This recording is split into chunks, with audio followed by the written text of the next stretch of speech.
All right, so in robotics, especially in the mechanical division, there's a couple of tools that we have to use, and some tools are mandatory. These tools are listed on the screen here. Although it may say metal in front of them, these tools are interchangeable between different materials that you want to cut. So we have the bandsaw, file, circle saw, miter saw, and hacksaw. All of these can be used for metal, wood, or plastic.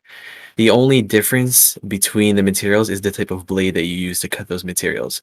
So, for example, if you want to cut metal on a bandsaw, you'd have to use a metal blade. You cannot interchange blades with materials. So, a wood blade has to be used for wood.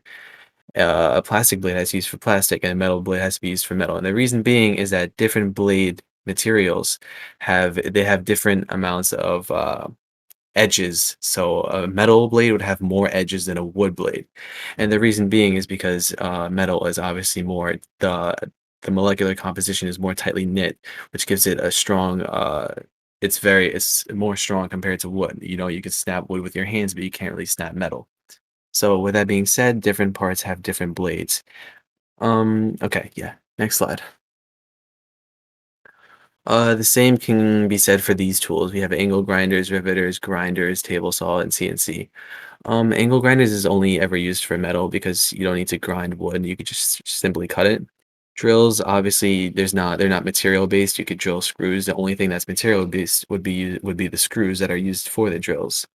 For the riveters, riveters are only ever used for metal. They're kind of like temporary screws in that the riveter is kind of like a it's like a handgun which applies pressure to the metal and it compresses two pieces of metal together. And that piece of metal is called a rivet. And so that rivet is what binds two pieces of metal together. It's only ever used for metal. Grinders, as you can see on the right, it's a two image with two wheels on the side. Basically, they can grind down metal, any metal. It could be aluminum, it can be steel, it can be yeah, any metal. But the key with that machine is that you don't want to interchange metals on each wheel. So you see how there's two wheels on the left? I mean, there's one wheel on the left and one wheel on the right. So when you're grinding, for example, a steel nut on the left, you don't want to all of a sudden start grinding an aluminum nut on the left. You don't want to interchange the metals because that can lead to contamination and different problems in the machine. So on the left-hand side, you might only want to use that wheel for aluminum, and on the right-hand side, you want to use that wheel for steel. You don't want to ever interchange the materials.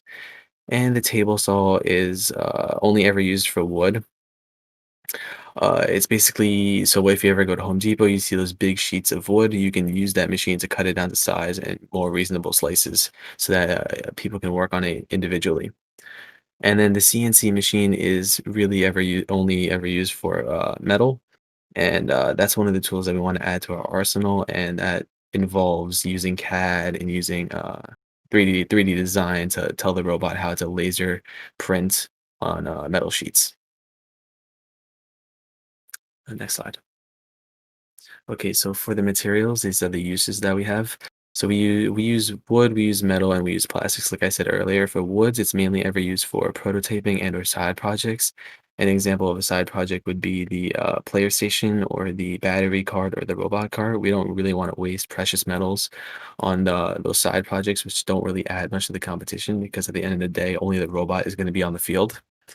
For the metals, we use aluminum and we use steel. And those are used for the final robot design. So we might use wood to prototype some parts for the robot.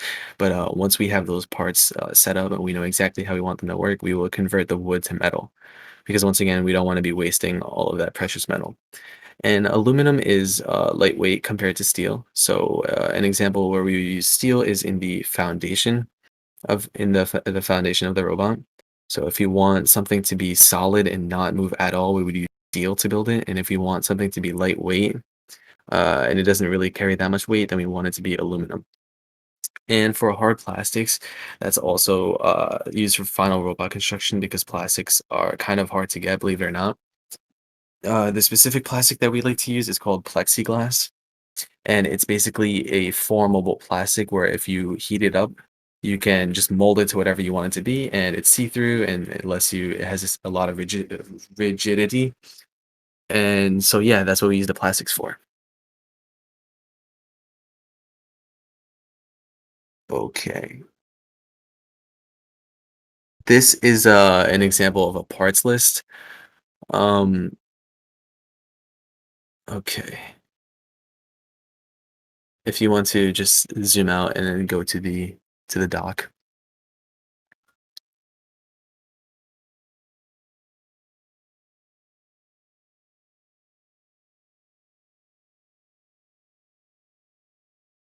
Maxim.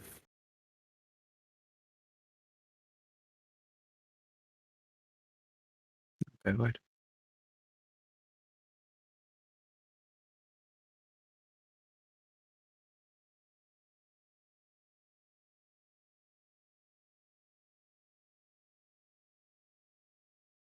Okay, so this is an example of a parts list. So every time that we need something to build a robot, we basically make a chart of it.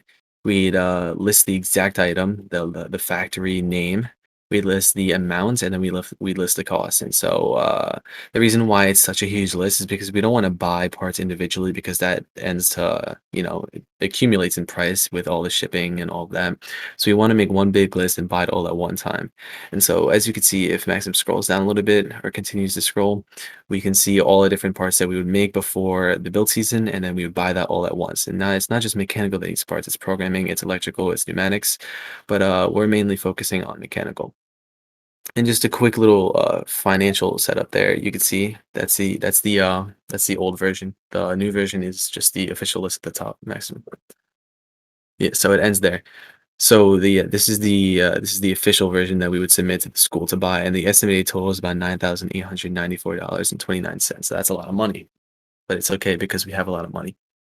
Now, if we scroll up to the mechanical part only, because that's a total of all the mechanical, electrical, and pneumatic. So yeah, so these are all of the individual parts and their prices, and for mechanical alone, it's 4,463, as you can see right there under the total. And so that's a composition of all the tools that we need. And it's not like big tools. We need small things. We need scissors, we need glue sticks. It's not just huge machines that we're buying. We also need to replenish all of those little things that are used to build a robot. And so yeah, that's an example of a parts list that we would use to make all the parts and to buy them.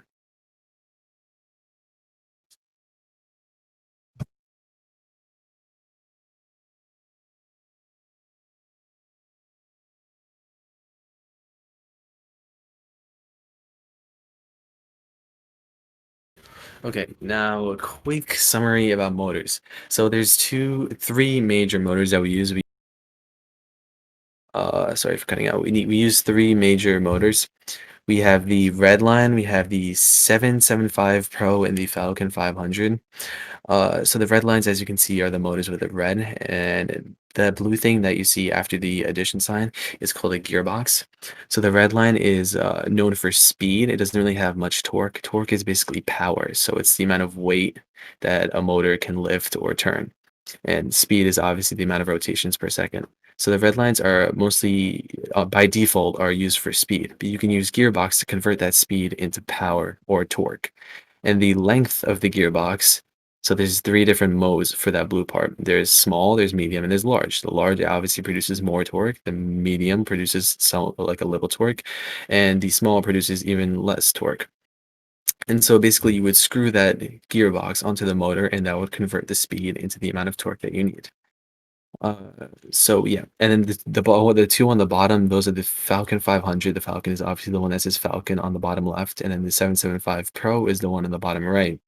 Those two are by default used for torque. So you don't really need to attach a gearbox because they already produce a lot of power, but they're lacking in speed. Whereas the red line has speed, but it lacks in power. Okay, so that's that part. Okay, this part is AndyMark. So this is a website that we use to buy tools and buy supplies instead of if we can't find an AndyMark, that's when we would make a parts list and then we would buy it from other sites. So if it's possible, let's click on the link and take a look at AndyMark.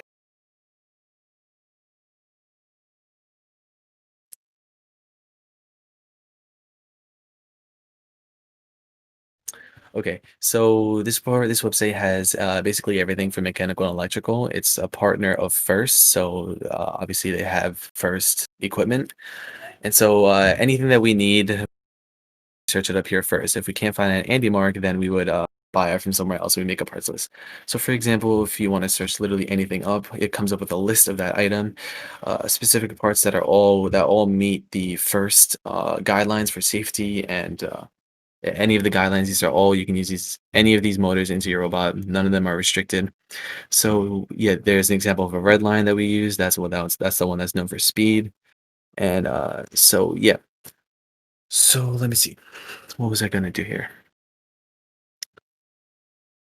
Yeah, I think that's all I was gonna say. So yeah, also because they're partners at first, every year we get things called vouchers. So we get X amount of vouchers, and vouchers is basically money. So let's say we get 700 vouchers.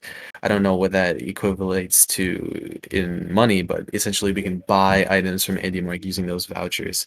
So if we have 700, maybe we'd be able to get like a couple free motors, a couple free um, other items that we could use for the robot without actually having to spend money. We could just use the free vouchers that first gives us. Right. So that's IndyMark.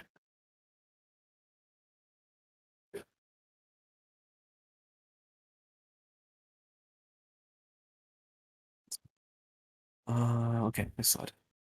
Okay. So yeah, that's a quick summary of all the tools and materials that we use to build a website, along with some of the financial aspect and mechanical and how much it costs to run. So yeah, that's about it. Hope everyone has a good day.